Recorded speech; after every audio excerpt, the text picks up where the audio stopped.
Well, I'll get straight to the point. I found marijuana in the house. And while I never thought of myself as the type of father who'd have to drug test his kids, I'm willing to do just that if that's what it takes to find out who brought a joint into Save this my house. ass.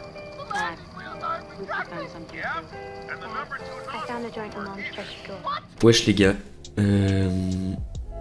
ça fait très bizarre de faire ce genre de vidéo parce que bah là je suis face à un micro et je m'entends dans mon casque, c'est la première fois que je fais ça.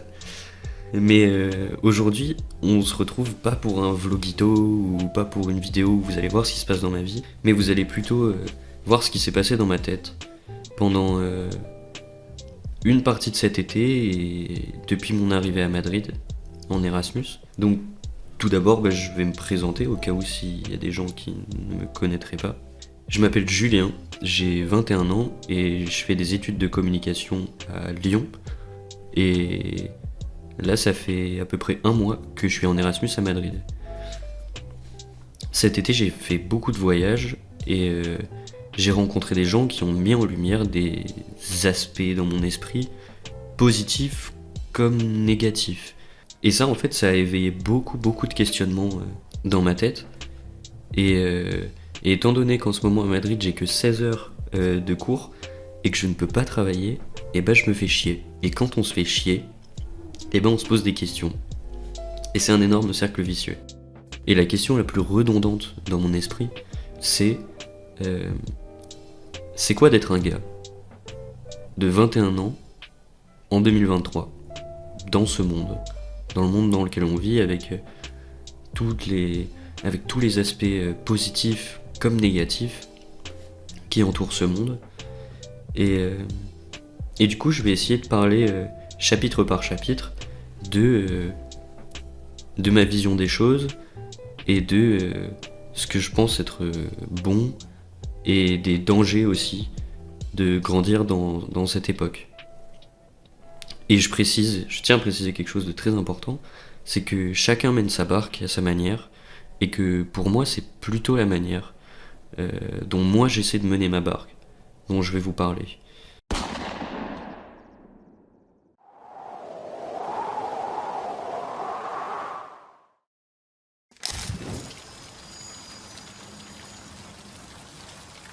What a day.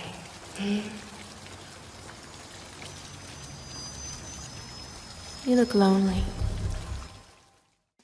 Donc aujourd'hui, j'ai choisi d'aborder en premier lieu la solitude. Certains peuvent mal le vivre et j'ai l'impression qu'on est beaucoup à avoir vécu avec ce sentiment dans nos vies. Le Covid n'a pas aidé et je trouve que les réseaux sociaux participent grandement à cette émotion ressentie. Tous les utilisateurs postent comme un best-of de leur vie et intuitivement, on imagine que leur vie est réellement comme ça. Tout n'est qu'événements, surprises, bonheur sur les réseaux sociaux. Or, tout cela est bien éloigné de la vérité. Et je trouve que ça participe vraiment à l'accroissement du sentiment de frustration qu'on a déjà tous ressenti en ligne. Il est en vacances là-bas, il a trop de la chance. Et il y a aussi l'émergence d'un nouveau type de contenu. C'est les vidéos Insta faisant presque la publicité de la solitude, ou du moins qui cherchent à magnifier cette solitude et cette peut-être tristesse. Et je trouve que ça participe aussi au grandissement d'un mal-être chez beaucoup de jeunes en France. Ce dont il faut se méfier, c'est de se renfermer sur soi. Sans s'en rendre compte, on a tellement de moyens de s'isoler, ou même de se sentir seul, comme avec la musique par exemple, avec des artistes comme... Ils comprennent pas nos vies parce qu'ils savent pas ce qu'on a vécu. On pourrait faire des faux sourires, mais même ça on n'y arrive plus. Je n'étais pas bien installé, mais moi tout le monde m'a fait croire que si. Vous alliez me laisser tout casser, puis me dire répare ça, répare ci.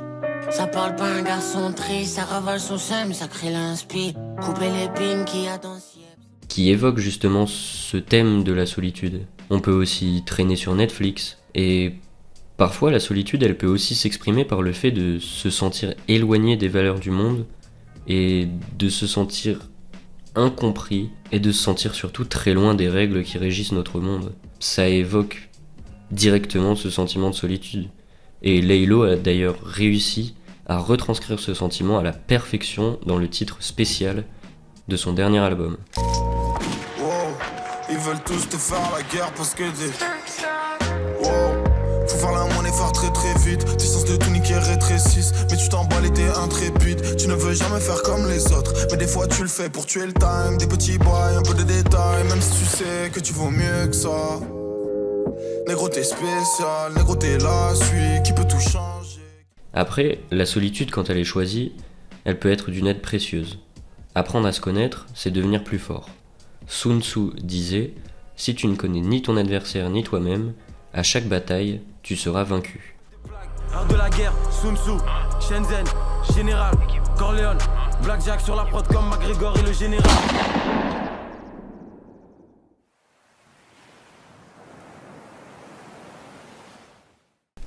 Le second chapitre que je choisis d'aborder, c'est les vices de notre génération, et même de beaucoup d'autres générations d'ailleurs. Les vices, ça peut être la cigarette, l'alcool, la pornographie, mais il y a des vices qui sont beaucoup plus insidieux, comme l'addiction au téléphone ou l'addiction aux achats et aux achats compulsifs par exemple.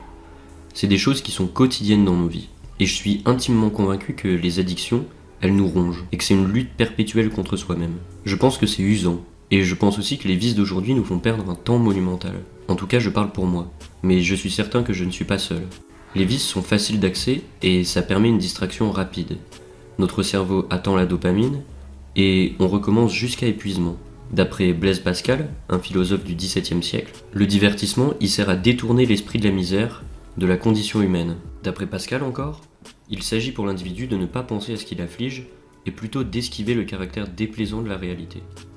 Ce monde est cruel, et culpabilisant. Ce monde est cruel, et abrutissant. J'ai du vocabulaire. On ne donne pas les armes pour voir la magouille. On donne Chalgoumi et Vincent McDo. Même Sylvain du riff, du divertissement pour tous les profils, que tout le monde s'amuse. Je le sais, je l'ai ressenti. Cette sensation de vide existe bien. Mais il est possible de s'extirper de ces vices. S'en rendre compte est la première des clés. Et sachez qu'en France, on peut se faire aider très facilement. Mais parlez de vos problèmes, de vos vices, à votre famille, à vos potes, à vos amis. Ouvrez-vous, c'est la clé. J'ai eu cette discussion avec trop de gars, trop de filles. C'est tout bête, mais vous verrez la différence, c'est promis. C'est comme les excuses, ça coûte rien et on en est tous capables. Pour nuancer mon propos, tout est dans la maîtrise. Et chacun a ses forces et faiblesses face aux vices et aux addictions. Fumer une cigarette toutes les semaines ou boire un verre en fin de semaine, c'est pas la folie. Mon propos était simplement de vous mettre en garde face à ces outils insidieux qui occupent une grande place dans nos vies.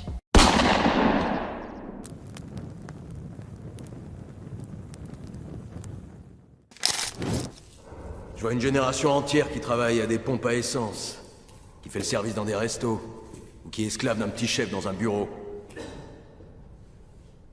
La pub nous fait courir après des voitures et des fringues. On fait des boulots qu'on déteste pour se payer des merdes qui nous servent à rien. On est les enfants oubliés de l'histoire, mes amis. On n'a pas de but ni de vraie place. On n'a pas de grande guerre, pas de grande dépression. Notre grande guerre est spirituelle. Notre grande dépression, c'est nos vies. Souvent, je me suis posé la question de ce que je voulais faire dans la vie. J'ai 21 ans et dans 2 ans et demi, j'aurai fini mes études et je serai sur le marché de l'emploi. Cette échéance rapide apparaît comme une menace ou du moins comme une pression. Certes nécessaire, mais ça reste une pression. À ce moment-là, on se met à être nostalgique de la période à laquelle notre seul souci était de savoir si on avait le droit à du rab à la cantine. On se met à se rappeler du collège, du lycée, selon les expériences de chacun bien sûr. Moi je dirais qu'il y a un truc qui me fait peur, c'est le temps qui passe. J'ai super peur de passer à côté de belles choses juste parce que j'aurais pris ou pas pris de décision. Et en vrai, si je pense à ça en ce moment, c'est parce que je suis super nostalgique de mon enfance, parce que c'était du bon temps en fait à ce moment-là, et j'ai pas pris conscience à quel point c'était précieux. Et du coup, je regrette un petit peu. Je regrette un peu, même un peu beaucoup, et j'ai pas du tout envie de regretter une deuxième fois. Et c'est pour ça qu'aujourd'hui, je prends pleinement conscience que j'existe. Et je trouve mon bonheur des fois dans des petites choses, dans des petits détails. Et ouais, je dirais que la plupart du temps, c'est suffisant. Après avoir fait le deuil de cette période douce, on se rappelle que désormais on est adulte. La question « qu'est-ce que je vais faire dans ma vie ?» émerge rapidement dans nos esprits. Alors on se rend compte qu'on peut faire plein de choses aujourd'hui. Mais à trop avoir d'options, on sait pas vers quoi tendre, alors on s'accroche à nos expériences passées. Un artiste a été primordial dans ma réflexion. C'était au stud comme à l'usine, Babylone a gagné. Tu pas baiser Kim, K.O. met des de la cagne. Mais vu que chaque jour qui passe, il se met un peu plus à cailler. C'est plus dans la caille, approcher la cage. J'ai pas le temps pour les fans, moi, never gâché. C'était dans l'under, il faut péter la cage. Trop d'histoires noires, qu'aussi je pouvais te les cracher. Y'aurait 4 mixtapes de quoi t'écorcher la trachée. Ouais, l'écorcher la tâcher, je me déterre seul. Tu veux t'en péter un tel gros, tu vas péter le seum. Si je le fais, c'est pour mon futur, pas par gaieté de cœur. Quand elles ont tout, elles prennent. Quand elles ont R, elles terment. Quand j'étais petit, je pouvais canner un refrain avec toutes mes histoires. De cette époque, j'ai retenu que le plus important, c'est d'y croire. Mais un connard qui s'y croit trop, ça, je déteste. Vis au moins ta vie, mon gros, si tu vis pas tes textes. Avec ce constat, on peut soulever une énorme différence entre les générations précédentes et la nôtre. Aujourd'hui, les gens qui seraient prêts à aller au travail sans plaisir sont bien moins nombreux qu'à l'époque, de nos parents par exemple. Ce que je veux dire, c'est que le travail n'est pas une fin en soi pour moi. C'est un moyen d'accéder à ce qui nous rend heureux.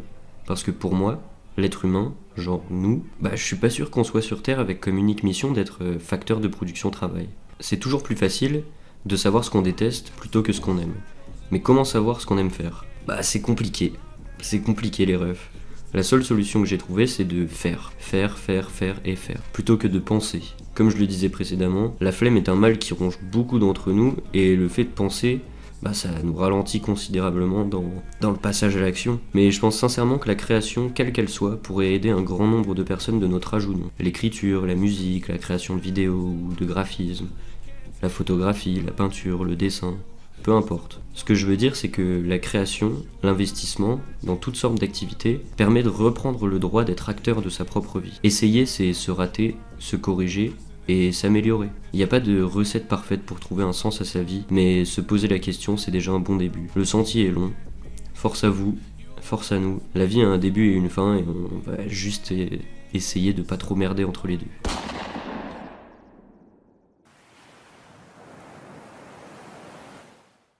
Aujourd'hui, être un gars, c'est pas très compliqué, si on est honnête. Mais être un bon gars, ça c'est une autre chose. Pour moi, mais vraiment pour moi, être un bon gars, c'est avoir une ligne directrice et s'y tenir.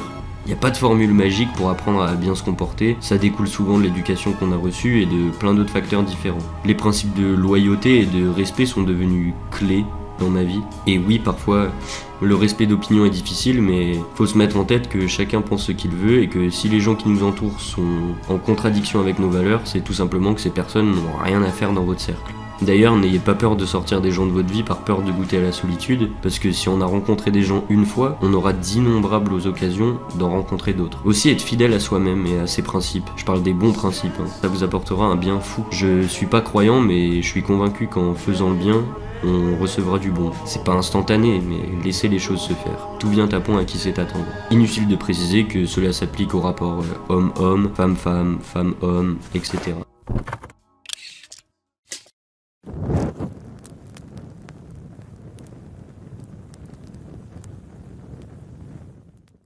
Et là vous êtes en droit de vous dire, oui c'est cool, c'est pas très fun, mais t'es sûr qu'il n'y a pas une once de soleil au moins ? Bah si, il y a les amis. Et pour le coup j'y étais plutôt hermétique quand j'étais petit.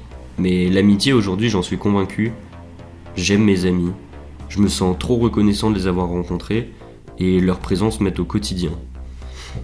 Ça m'aide surtout en fait à aller chercher le meilleur de moi-même et à toujours vouloir me dépasser. Parce que justement le cercle d'amis que j'ai trouvé, ils me permettent justement de repousser, pas mes limites parce que je suis pas non plus, voilà. Mais ils me permettent d'aller chercher le meilleur en moi, comme j'ai dit précédemment. La famille, pour le coup, je serai un peu plus pudique là-dessus. Je vais pas trop parler. Je vais laisser ce monsieur qui arrive très bien à parler de ce que c'est que l'amour inconditionnel, le rire et le fait d'avoir une base solide sur laquelle s'appuyer. J'ai l'impression que la famille s'agrandit. On fera la fête en famille tant qu'on sera en vie, je vous le garantis. La prochaine fois, c'est moi qui lance la chenille. Mamie, sois tranquille. Le punch c'est dégueulasse parce que c'est moi qui l'ai fait. J'aimerais faire un discours parce que j'ai bu. Levez tous vos verres, j'aimerais dire un truc. Pour les bons et les moments gênants qu'on a vécu. Pour tous ceux qu'on verra jamais plus, j'aimerais rappeler. On aurait pu trouver des excuses, mais on se retrouve ensemble dans un coin perdu. Quoi qu'on en pense, une chose est sûre, on restera la meilleure famille qu'on ait jamais eue.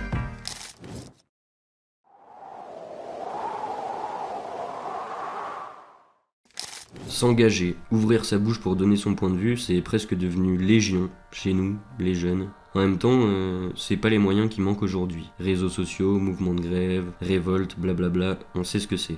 L'engagement c'est beau, je trouve ça noble. Cependant, le problème que je vois là-dedans, c'est qu'à force d'entendre l'avis de tous, que personne n'a réclamé, ça crée une sorte de polarisation des pensées. Chacun a son idée sur un sujet, ce qui est respectable. Ce qui l'est moins, c'est que de nombreuses personnes adoptent des points de vue extrémistes qui repoussent à chaque fois les limites de l'audible. En repoussant ces limites, on laisse de plus en plus de place à des idées qui étaient extrêmes dans le passé et qui sont désormais acceptées par de nombreux Français. Et notamment jeunes Français malheureusement. La nuance disparaît peu à peu pour laisser place à des avis plus farfelus les uns que les autres. J'avoue que c'est effrayant d'évoluer dans ce monde parfois. Et je suis certain que les choses n'iront pas en s'améliorant avec le temps. Et garde un œil sur les vautours. Une excuse, les gens savent très bien pour qui ils votent. 52% de fils de pute à vitrolles. Une fois pour toutes c'est clair, idem pour ces ministres mielleux. Pourtant des lois pour séduire ce type d'électorat. Rappelle-toi qui s'est battu pour la France. Couteau entre les dents rampant et rien dans la panse. Tu collaborais à l'époque chien, un tout docile. Heureux de voir les arabes débouler pour libérer ta ville. De choc ça te brille, je traque les faf en costard. La gauche caviar, la droite de la droite au pouvoir moyen, résistenza. Et fait une épenenza, tous égaux devant les lois, Dixit Sentenza. Vigie pirate, carte de résident, danger, délation, France aux Français, guerre avec un grand G. Qu'est-ce que tu veux que je fasse face à ces panneaux qui sont tellement sales qu'ils me font penser à Brigitte Bardot?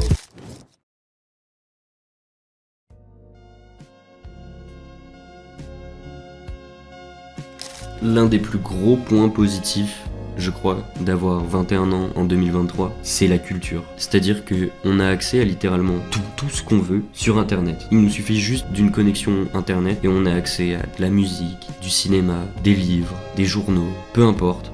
C'est-à-dire que si jamais on a envie de passer une soirée à se renseigner sur un sujet quelconque, c'est possible, c'est faisable. Et je trouve ça juste fou. Je trouve que c'est de la magie. C'est un truc de fou. Et surtout, ce qui est incroyable, c'est que maintenant, il y a tellement de musique, tellement de films, tellement de culture, que c'est presque impossible de ne pas se reconnaître dans une œuvre, ou dans un album, ou d'avoir un... C'est-à-dire qu'il y a tellement de différences entre chaque artiste et chaque œuvre, qu'on est obligé de trouver chaussure à son pied, et que du coup, on sera heureux. Et c'est bien, basiquement, c'est bien. Qu'est-ce qu'il fait, là? Ça va, monsieur? Ça va, monsieur? Ah, je suis bien. Oh là là, qu'est-ce que je suis bien. Oh là là là là là là, qu'est-ce que je suis bien. Allez, bonne nuit.